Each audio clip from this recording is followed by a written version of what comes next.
Well, here's some of the other material that I used to educate myself on internal combustion engines. This here from Superflow, who is the dyno of the flow bench company.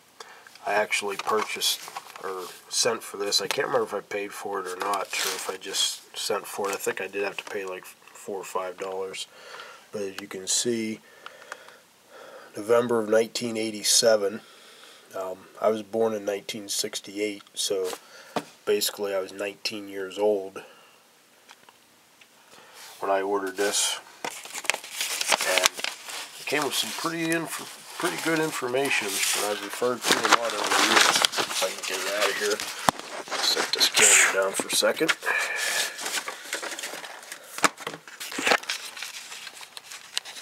But it's definitely something I've kept over the years.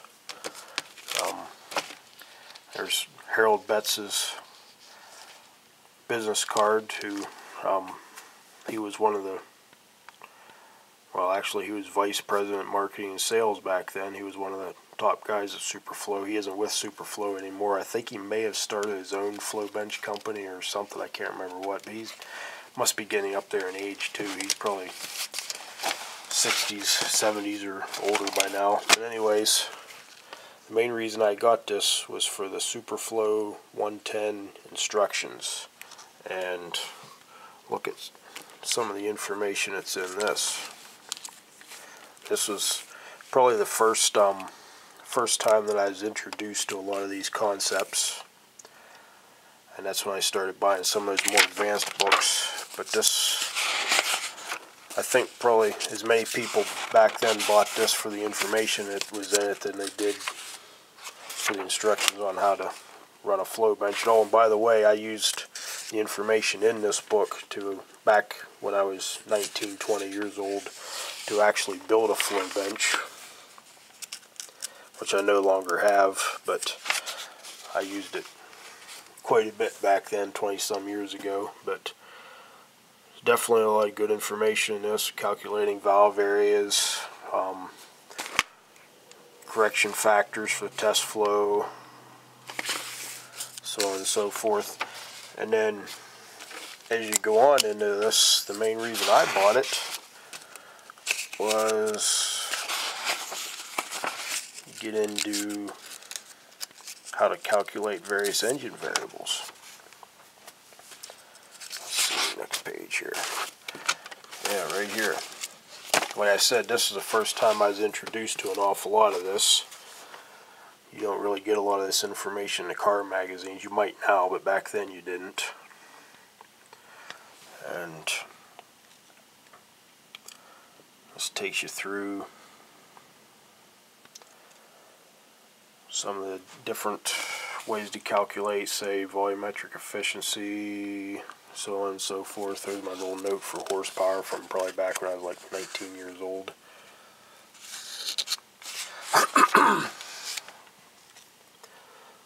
But this gave you the information to calculate how much airflow capacity you had to make in order to make a certain amount of horsepower, and gave various examples.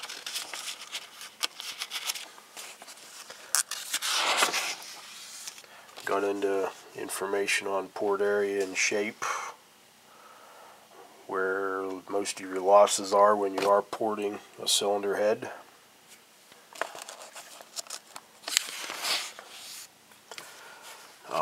How to determine valve sizes, the best valve seats to have. I mean, it actually shows you how to calculate valve sizes, not just guess at it. And it isn't just make it as big as you can fit.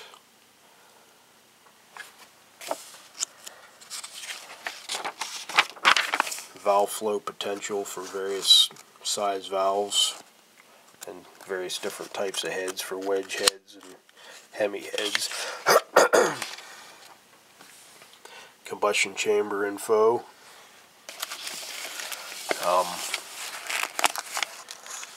Telling you how to figure out what your valve timing should be for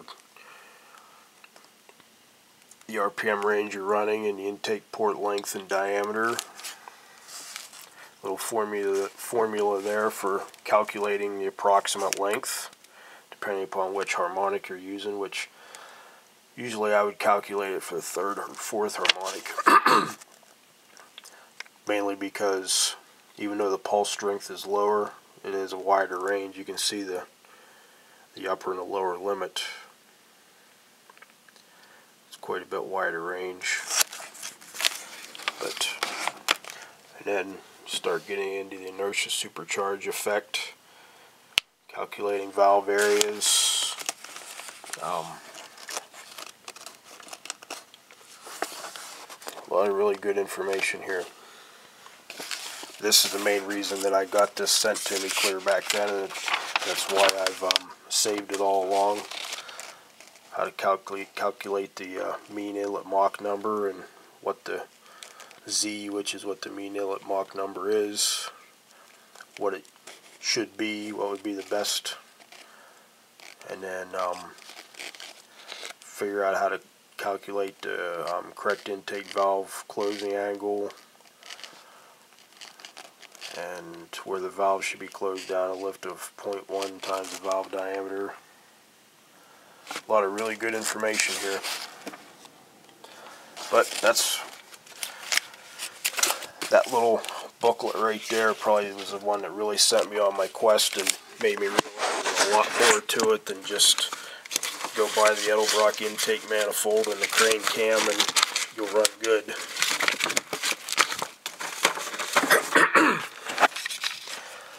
Next up, I've got these NACA documents. I'm trying to remember what NACA stood for, the actual acronym. National Aeronautics Committee Associates, I can't remember exactly what it was. National Advisory Committee for Aeronautics. It's right there in front of me. This was the precursor. My voice is starting to go. But this is the precursor to NASA. And from 1916, I think it was, until 1957, they were probably the best research organization in the country. And they published all these documents that most of them, you could see they were actually classified documents at one time. So basically nobody had information other than the government on a lot of this stuff. And they did a lot of work on aircraft engines that transfers directly to car engines, automotive engines. And this one right here, I mean, there's good information right there. Effective inlet valve design, size and lift of the, and I'm trying to read this through the viewfinder, of the air capacity and output of four-stroke engines. There's an early version of the mean inlet Mach number. In fact, at some point, some researcher actually wrote down their Mach number with question mark. I don't know who did. I didn't write that down. That's the way it printed out. And as soon as I saw that, I was thinking the same thing. So, this particular one was written 1943. So, again, nothing is new under the sun.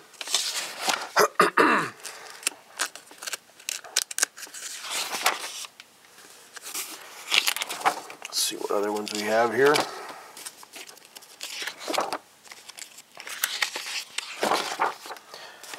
The way to increase the airplane engine power. Now this particular one right here is kind of interesting because this was actually written by the Germans during Hitler's regime. And at some point, apparently, through spies or whatever, NACA got a hold of some of these documents and they transposed them into English. And there's a lot of good information in them as well.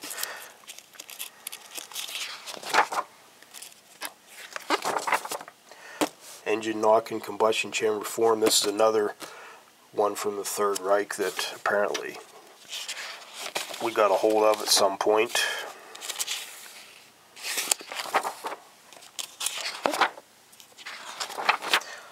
Okay, this one here was written probably in the late 1920s.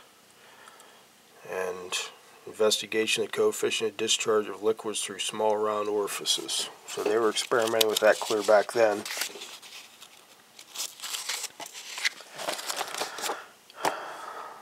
Okay, this would have been in the 1920s as well. Effective electrode temperature on the sparking voltage of short spark gaps.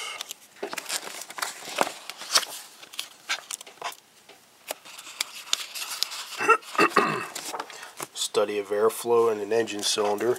And I just flipped through and noticed something interesting on this one. Yeah, they were experimenting with shrouded intake valves back in probably the this was probably in the 1930s sometime. Working on directing the flow to increase swirl, believe it or not.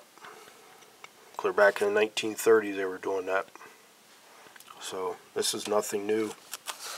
And they were working on pent roof head combustion chambers at that time. Look at that connecting rod length, 12 inches. Wow. Of course the stroke was 7 inches, so I guess that makes sense. But yeah, they were actually measuring flow in combustion chambers back then. Nobody would have ever known that. This is all supposedly at that time classified information. Air movements with shrouded intake valves, and then they show different examples depending upon how the shrouding went. And there's actually discussion in here not only on swirl but also tumble. So again, nothing new under the sun. That was probably 1930s. Talking about the exhaust process of a 4-stroke engine. This has been a little bit later, 1940s at some point.